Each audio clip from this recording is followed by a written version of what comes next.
Hi everyone, Cassie from Lake Life Realty for my Thursday Live, and I am here with my friend Ashley in Thornton, and I wanted to come here today because I hadn't seen the house that she had started building, and they're pretty much finishing it up now, and it's super cool because it's made out of shipping containers.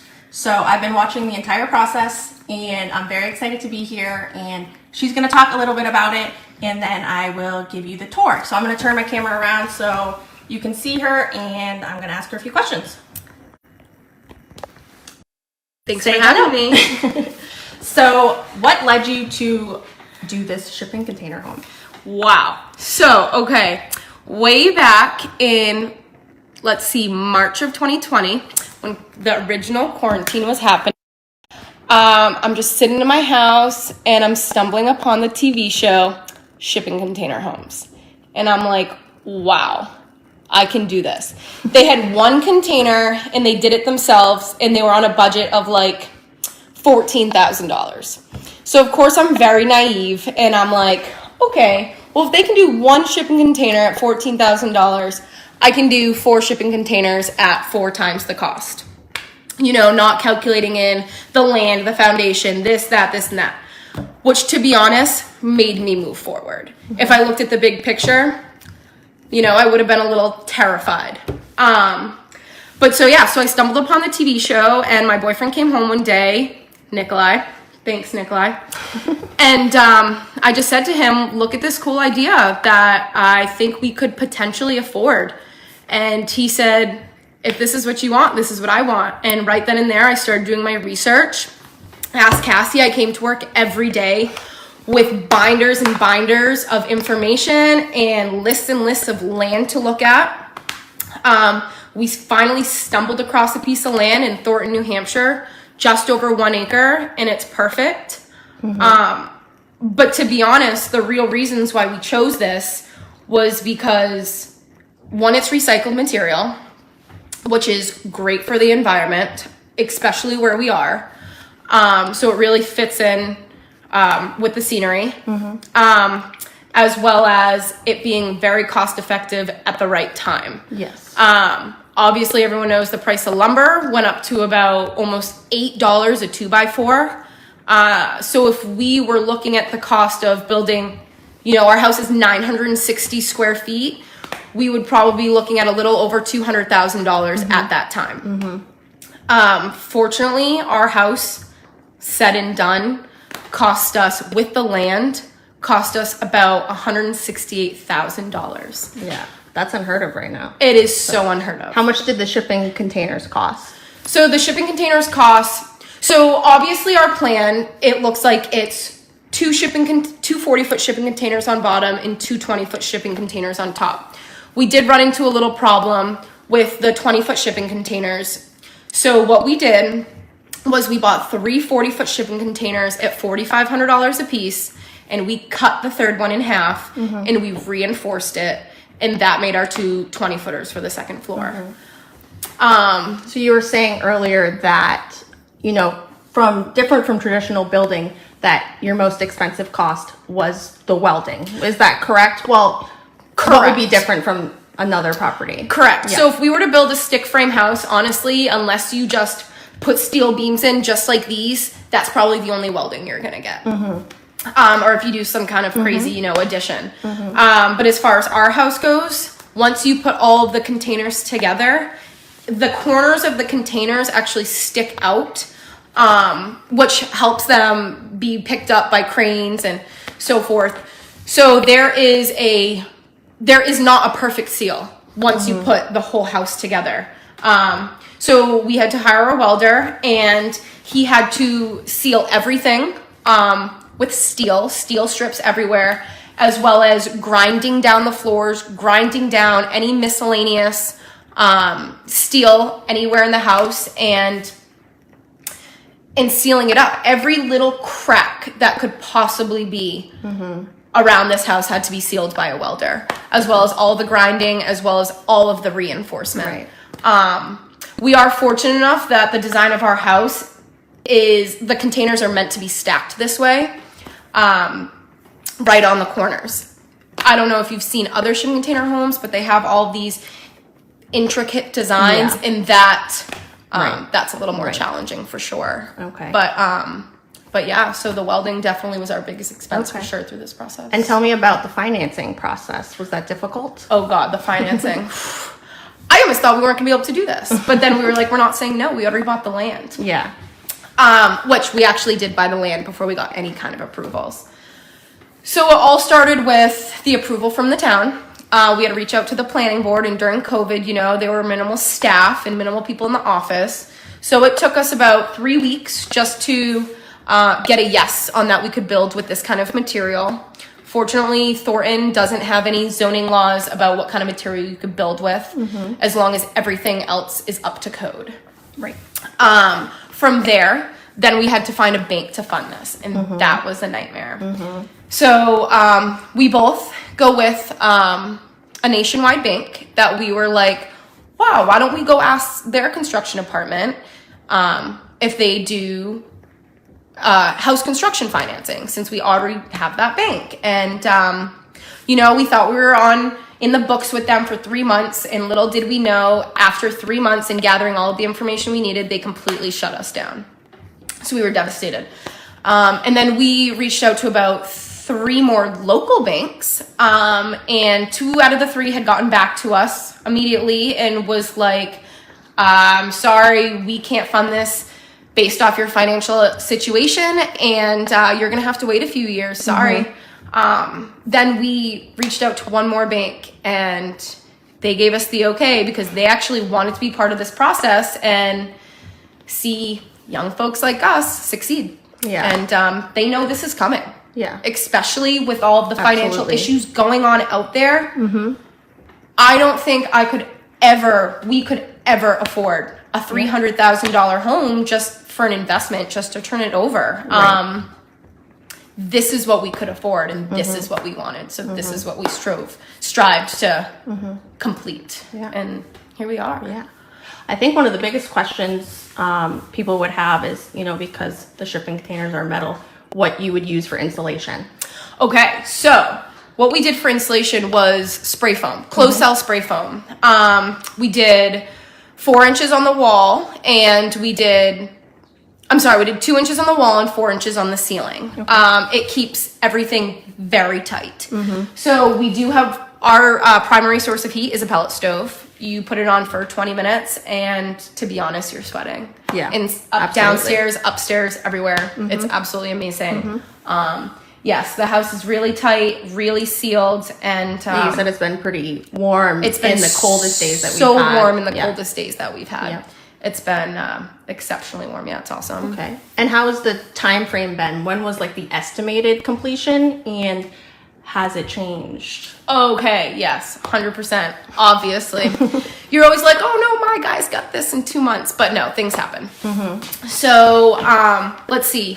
From the date I thought about doing this, which was April 2020, I said, hey, we should build what's on TV. And now we are in February of 2022, and the house is completed.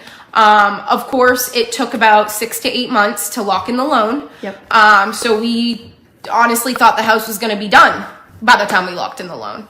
I honestly thought it was going to be done by last Thanksgiving, then this Thanksgiving. But here we are. We moved in December, and everything was finished just about 2 weeks ago. So yes, the timeline was pushed, but also when you look back on when we even thought of a shipping container home, even found out what it was under 2 years ago. And here I mean, we are. that's a nice timeline, honestly, Yeah. especially for all the hoops you had to jump through. So many hoops So we it's had amazing. to jump through. Yeah. So I think the last question I would have is, you know, unlike, you know, a traditional home, this is much different. What you've only lived here a couple weeks, but what would be different in terms of maintenance, or what have you noticed so far? So really the only thing we've noticed so far as we've gone along, we are pretty fortunate. We haven't had too much snow this year. So we've been able to try to monitor like how, you know, our land's going, the snow's going, the roof's going, blah, blah, blah. But we don't have a pitched roof on the house. The containers are strong enough that you don't have to have a pitched roof. So, the largest maintenance, I guess, would be to shovel the roof when the snow gets too thick. Yep. We're going to see how the first couple seasons go without a pitched roof, and God forbid something happens, you know, and we got to get a pitched roof, we will. But as far as all of our research and everything, most container homes that we found have flat roofs, so we're going to try it, and we just got to keep it shoveled and we should be good. Cool. Yeah. Cool. There was a couple hardships that I wanted to talk about, though, that I do want everyone to know, because this is like the main part of the process to get you to the finish line. So obviously, while building a house, being young, you don't have all the money in the world, so we try to cut costs here and there. One of the biggest costs that we cut was to hire a general contractor, and we were like, we can do this on our own. And we did do it on our own, but obviously issues happened. Our biggest, I'm not going to go into everything, but our biggest issue, just as an example, was our well was drilled in the wrong spot. And we had to go through, court, many state issues to get this resolved. They wanted us to move our well. But that is how you live and you learn. So if I want to move forward and be a general contractor, now I know the things to keep an eye on or to triple check. That is the most important part of building a home is, yes, you want to believe in your subcontractors and what they tell you, but someone needs to be there to triple check and to make sure, aka the general contractor, that construction on the lot is going accordingly. And absolutely, that you don't have to backtrack and that you can just move forward after every step of the way. Yeah, and you did this, to make it affordable. Yeah. So you obviously didn't want to run into those roadblocks. Exactly. That could be very expensive roadblocks. Exactly. So that's good advice. Yeah. My biggest advice is to just, triple check everything. Make sure you have your facts. Make sure you have your correct answers. Don't brush anything aside just because you're trying to hurry up to the next step. Like, this is your forever home, and you want to take it step by step and carefully and clearly and know exactly everything that's going on. Cool. So yeah. Well, thank you. You're welcome. I'm going to give them the tour now. Absolutely. So we will. This is a little picture of the beginning process. I just wanted you to see that. We've made it so far. Yes. So I walked in the door here. And I'll go outside after so you can see the shipping container from the outside. But this will be their living room. They have the pellet stove, and then they have a bath right off the first floor. This beautiful kitchen. Thank you. Some open shelving. Marshall's Home Goods, baby. Electric stove.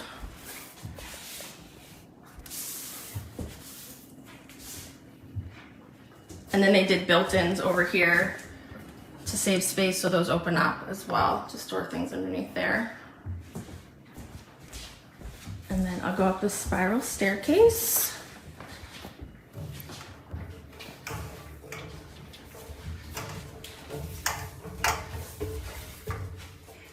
And then so they just have a loft up here with a built-in bed, storage underneath it looks like as well. Big windows. And it's raining here now, and it's really nice because you can hear it hit the roof. And then it's not completely finished. They'll have a stackable washer and dryer here. Double sinks with some shelving. And then a really nice shower. Tons of windows. I love this window above the sinks. And then this is super cool. Huge deck. I don't have my shoes on here, but huge deck with stairs leading down. So I'm gonna go back down. I'm gonna put my shoes on and show you the outside as well. Hopefully not fall down the stairs.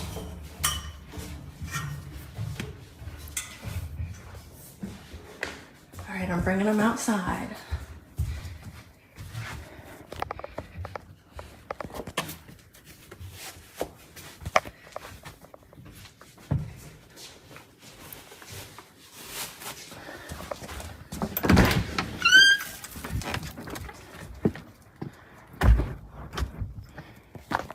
Okay.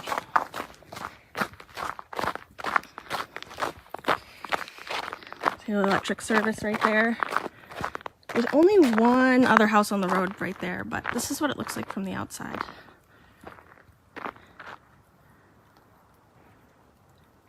So it's super cool. They have the propane for their on-demand water heater. Super quiet up here.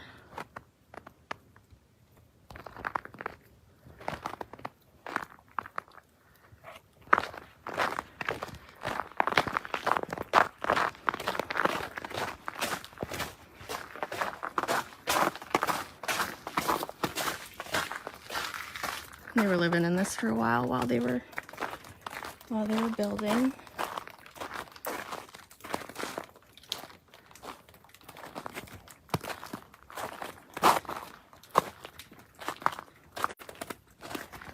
So yeah, I hope you enjoyed it. Super cool. Definitely, you know, an affordable option. Obviously there's lots of, you know, just let me know if you're looking for a piece of land to do something like this. You know, definitely reach out and see how we can help. So I hope everybody has a good Thursday, and I'll see you in a couple weeks.